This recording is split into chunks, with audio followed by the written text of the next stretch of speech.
Karen retreated to her house, but surrender wasn't in her vocabulary. She'd built her identity around being the neighborhood's guardian, the one person willing to maintain standards when everyone else got lazy.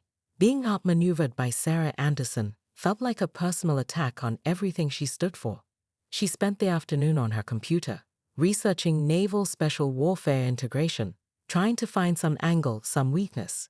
But every search result only made her situation worse. The women who'd made it through beauty/us training were the elite of the elite, athletes, scholars, warriors who'd survived selection processes that broke most men. "She's trying to intimidate me," Karen muttered to her reflection in the bathroom mirror. Well, two can play that game. By evening, Karen had formed a plan. She couldn't match Sarah's military training, but she had something better: community connections, political influence, and a network of allies who shared her vision of proper neighborhood management. She started with Margaret Flynn, who lived 3 houses down and shared Karen's passion for property values. Margaret answered on the first ring, as if she'd been waiting for the call. "Karen, I heard about this morning's excitement. Is it true about the Anderson woman?" "It's worse than you think, Margaret. I did some research. Military people, especially special forces, they have issues. PTSD, violence, unpredictable behavior." Karen let the implications hang in the air. "I'm worried about community safety." Margaret's gasp was audible. "Oh my goodness, what can we do?" "I'm calling an emergency HOA meeting. We need to discuss the Anderson situation before it gets out of hand." Next, she called Bob Peterson, who'd been nursing a grudge against the Andersons ever since their dog had wandered onto his prized lawn. Then Janet Williams, who'd complained about the noise from their weekend fire pit gatherings. One by one, Karen assembled her coalition. The meeting was scheduled for the next evening at the community center. Karen spent the day preparing her presentation, complete with printed photos of the Anderson property and highlighted excerpts from HOA regulations. She'd show everyone that Sarah Anderson's military background was just another form of bullying.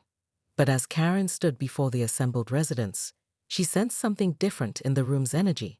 People seemed nervous, whispering among themselves, glancing toward the back, where Sarah Anderson sat quietly, her husband Mike beside her for the first time.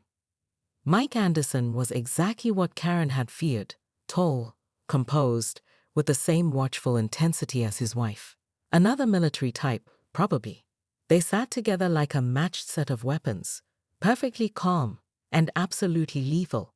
"Ladies and gentlemen," Karen began, her voice projecting authority despite the tremor in her hands. "We're here to address serious concerns about property violations and community safety. The Anderson family has repeatedly ignored HOA regulations, and when confronted, they've responded with intimidation and threats." A murmur rippled through the crowd. Karen pressed on, emboldened by the reaction. "Furthermore, I've learned that Mrs. Anderson has military training in specialized areas that concern me given her aggressive responses to reasonable community requests." Sarah Anderson didn't move, didn't speak, but her presence seemed to expand somehow, filling the room with tension. "I'm proposing we issue formal citations for all violations and establish a probationary period for the Anderson family. If they can't conform to community standards, perhaps they'd be happier in a different neighborhood." The silence that followed was deafening. Then Sarah Anderson stood, her movement fluid and deliberate. "May I respond?" she asked, her voice carrying clearly through the room. Karen's mouth went dry. This wasn't how she planned it. Sarah was supposed to be defensive, flustered, caught off guard. Instead, she looked like she'd been waiting for this moment. Of course, Karen managed, already regretting her decision to make this public. Sarah walked to the front of the room, her steps measured and confident. When she turned to face the crowd, Karen saw something in her eyes that made her stomach drop. "Thank you all for coming tonight. I think it's time we had an honest conversation about what's been happening in our neighborhood." The police officers exchanged glances, clearly regretting their involvement in what was obviously a neighborhood dispute. Officer Martinez cleared his throat diplomatically. "Ladies, this seems like something you should work out between yourselves." "Mrs. Anderson," the HOA president here has some concerns about your property modifications. Karen puffed up like an offended peacock. Concerns? These are violations, clear infractions of our community standards. She flipped open her notebook, rattling off regulations with the fervor of a prosecutor. Section 2.4. It clearly states dock extensions require written approval. Section 4.2. It prohibits storage of recreational watercraft in common view areas. And Section 6.1. C mandates fire features maintain 15 feet from property lines. Sarah listened with the patience of someone accustomed to briefings, her hands clasped behind her back. When Karen finished her recitation, Sarah nodded slowly. I see. And when exactly did you measure these alleged violations? I don't need to measure. I can see. Because I have the original architectural plans filed with the county, all HOA approvals on record, and certified measurements from our contractor. Sarah's voice remained calm, but Karen detected something dangerous lurking beneath the surface. Would you like me to get them? Karen's notebook suddenly felt heavy in her hands. That's impossible. I never approved any modifications. No, but the previous HOA president did. Before he moved to Florida, before you took over. Sarah tilted her head slightly. Didn't you review the existing approvals when you assumed office? The officers were already backing toward their cars, sensing the shift in dynamics. Officer Chen called out, "Ma'am, if you have documentation, this appears to be resolved. Mrs. Whitmore, you might want to check your records." But Karen was already too deep to retreat. 6 months of watching this woman ignore her authority.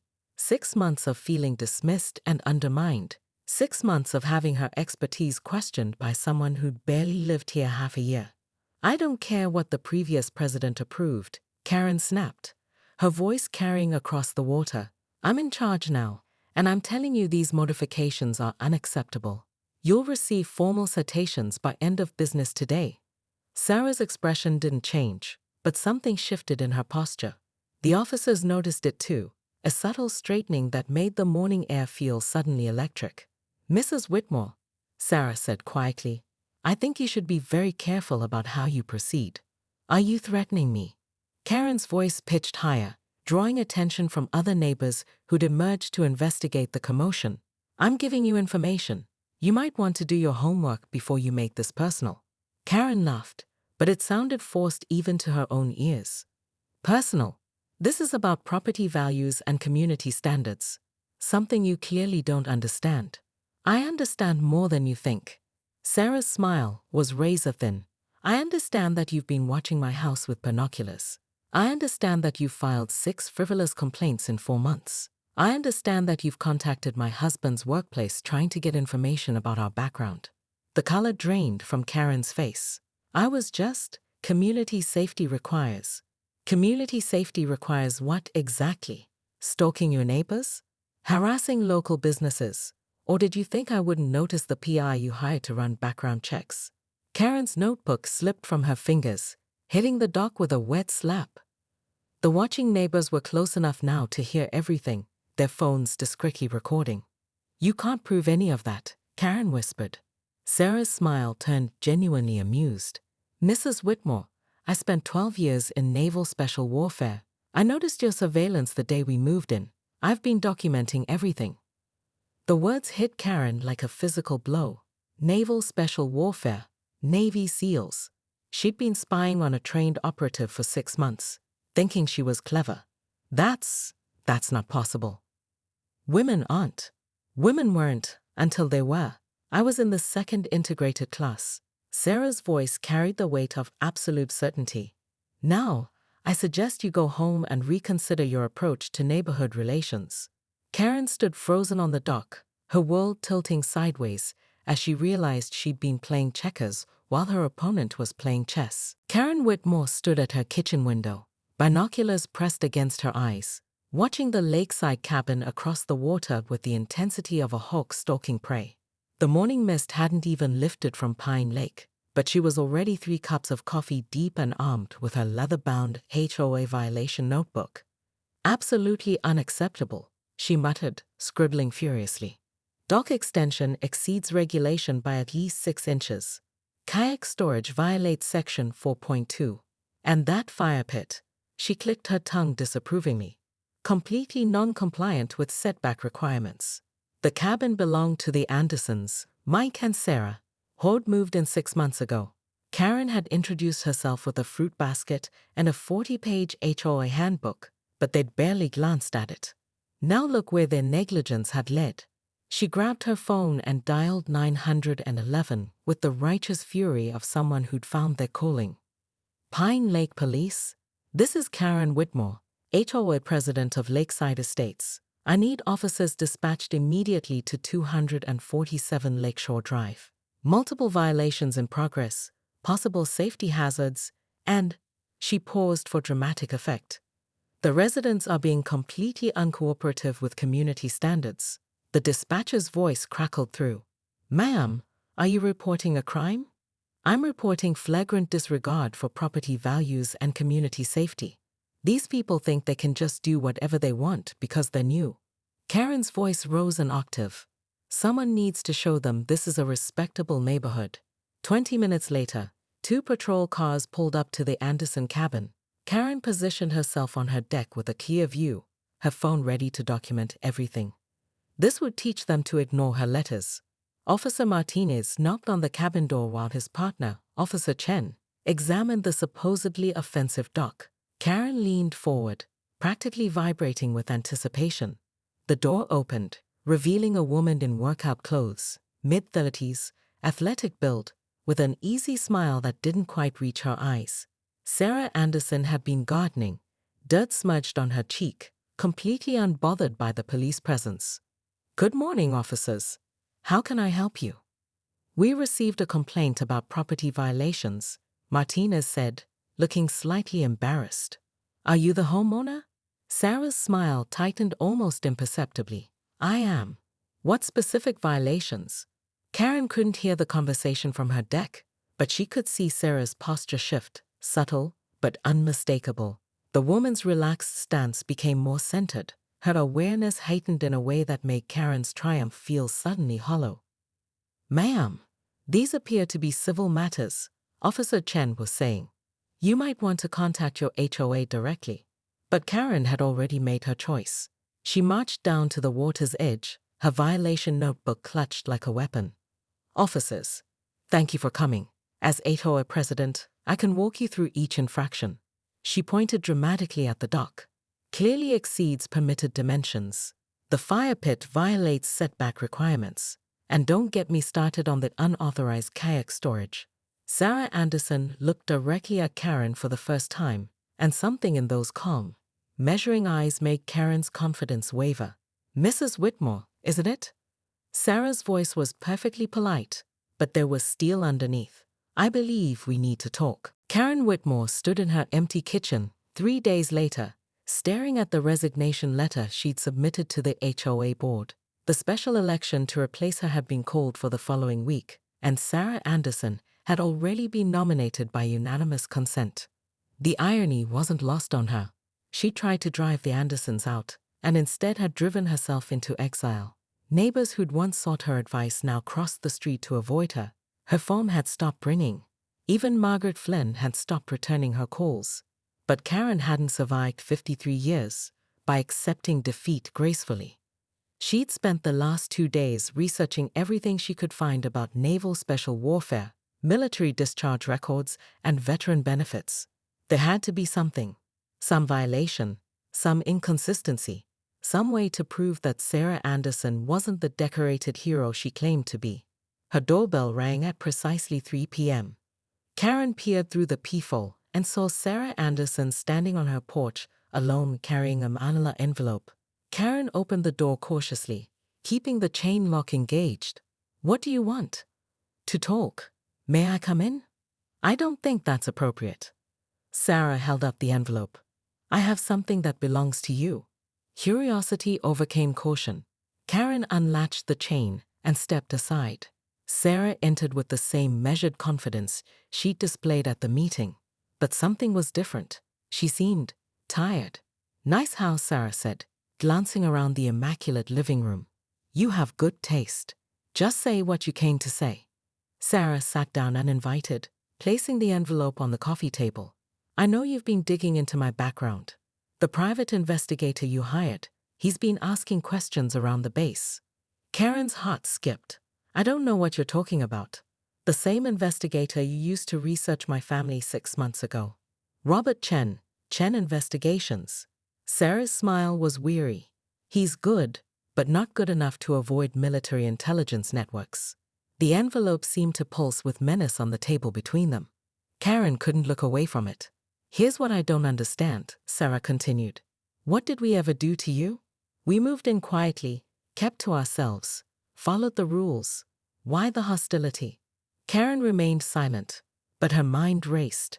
How could she explain the feeling of being invaded, of having her authority questioned, of being made to feel small and irrelevant in her own neighborhood? I think, Sarah said slowly, you're used to being the most interesting person in the room, the most knowledgeable, the most connected, the most important. And then we moved in, and suddenly you weren't. The accuracy of the observation hit Karen like a slap. She'd been the neighborhood expert, the one people came to for advice, the one who solved problems and maintained standards. The Andersons had disrupted that without even trying. You want to know what's in the envelope? Sarah asked. Karen nodded, not trusting her voice. Copies of every photo you've taken of my family, every document your investigator requested, every conversation you've had with neighbors about us. Sarah's voice was matter-of-fact, and a few things you didn't find. She opened the envelope and pulled out a photograph. Karen's breath caught. It showed Sarah in military dress uniform, standing next to a man in a Navy admiral's uniform. That's Admiral Morrison, commander of Naval Special Warfare. He's also my father. Sarah's smile was sharp. You've been harassing the daughter of one of the most powerful men in the Navy. How do you think that's going to work out for you? Karen sank into her chair, the full scope of her mistake finally becoming clear. But here's the thing, Sarah continued, tucking the photo back into the envelope. I don't want to destroy you. I want to understand you. Because despite everything you've done, I think you genuinely care about this neighborhood. You're just going about it all wrong. Sarah Anderson stood before the assembled residents with the composure of someone who'd briefed admirals and addressed Congress. Karen remained at the podium, suddenly feeling like an intruder in her own meeting. Mrs. Whitmore has raised some interesting points about military training and community safety, Sarah began, her voice carrying clearly through the room. So let me tell you about my background. She paused, letting her gaze sweep across the crowd. Karen noticed several neighbors she'd recruited shifting uncomfortably in their seats. I served 12 years in the Navy, including 8 years in Naval Special Warfare. I've been deployed to 17 countries, earned the Silver Star, Bronze Star, and Purple Heart. I've led teams through some of the most dangerous situations imaginable. Sarah's voice remained conversational, but her words carried weight that made the room feel smaller. And in all that time, I've never encountered a threat quite like Mrs. Whitmore.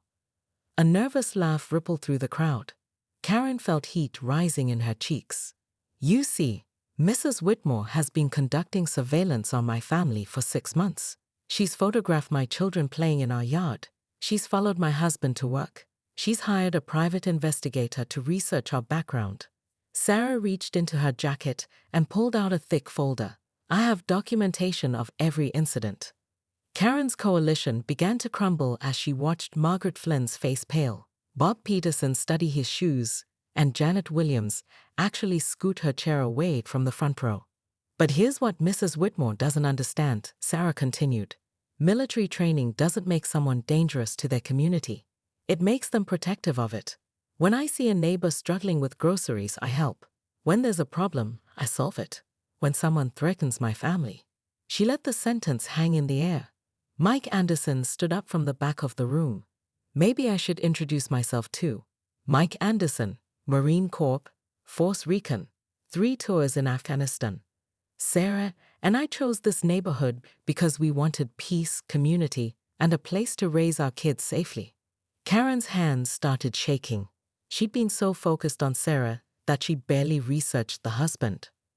Now, Sarah said, opening her folder, let's discuss these alleged violations. The dock extension was approved by your previous HOA president in writing. The fire pit was installed by licensed contractors with proper permits. The kayak storage complies with all regulations. She held up official documents. Everything is documented and legal. Margaret Flynn raised her hand tentatively. But Karen said, "Mrs. Whitmore never checked the records," Sarah interrupted gently. "She made assumptions based on personal animosity, not facts." Karen finally found her voice. "This is all irrelevant. You're trying to intimidate everyone with your military credentials." "Am I?" Sarah's smile was sharp as a blade. "Because I think what's happening here is that you're embarrassed about being wrong, and you're trying to use fear to maintain control." The room erupted in whispers. Karen saw her support evaporating in real time as neighbors reassessed everything they'd heard. "You want to know what real intimidation looks like?" Sarah continued. "It's using your position as HOA president to harass people who don't bow to your authority. It's calling the police on your neighbors for having breakfast on their own dock. It's spreading rumors about someone's mental health and stability." Karen's world tilted again. "I never said anything about mental health. You told Margaret Flynn that military people have issues and are unpredictable and violent. You told Bob Peterson that we might be dangerous because of our training." Sarah's voice remained calm, but Karen could see the steel underneath. "You tried to turn our neighbors against us based on prejudice and fear." The silence in the room was deafening. Karen looked around desperately for support, but found only uncomfortable faces and averted eyes. "Mrs. Whitmore," Sarah said quietly, "I think you should resign from the HOA board." The words hit Karen like a physical blow. Resign? The HOA presidency was her life, her purpose, her identity. Without it, she was just another resident, powerless and ordinary. "You can't make me resign," Karen whispered. "You're right, I can't." Sarah's smile was almost sympathetic. "But I can call for a vote of no confidence. And based on what I've documented about your conduct, I think it would pass unanimously." Karen looked around the room one more time, seeing the truth in every face. She'd lost before the battle even began. But as she gathered her papers with trembling hands, one thought burned through her: humiliation. This wasn't over. Karen looked up, confused by the unexpected olive branch. "I'm going to be HOA president," Sarah said. "That's not changing. But I could use someone who knows the history, who understands the neighbors, who has institutional knowledge." She paused. "I'm offering you a position on the board, if you want it." The offer hung in the air between them. Karen saw the trap: accept and become subordinate to the woman who'd beaten her, or refuse and remain powerless. "Why?" Karen asked. "Because enemies are expensive to maintain. Allies are invaluable." Sarah stood. "Think about it. You have my number." As Sarah reached the door, she turned back. "One more thing. The investigator you hired? He's been feeding information to other parties. People who might not be as forgiving as I am." She smiled. "You might want to be more careful about who you trust." The door closed with a soft click, leaving Karen alone with more questions than answers. Outside, a car she didn't recognize drove slowly past her house, and Karen felt a chill that had nothing to do with the afternoon breeze. The game was changing again, and she wasn't sure she understood the new rules.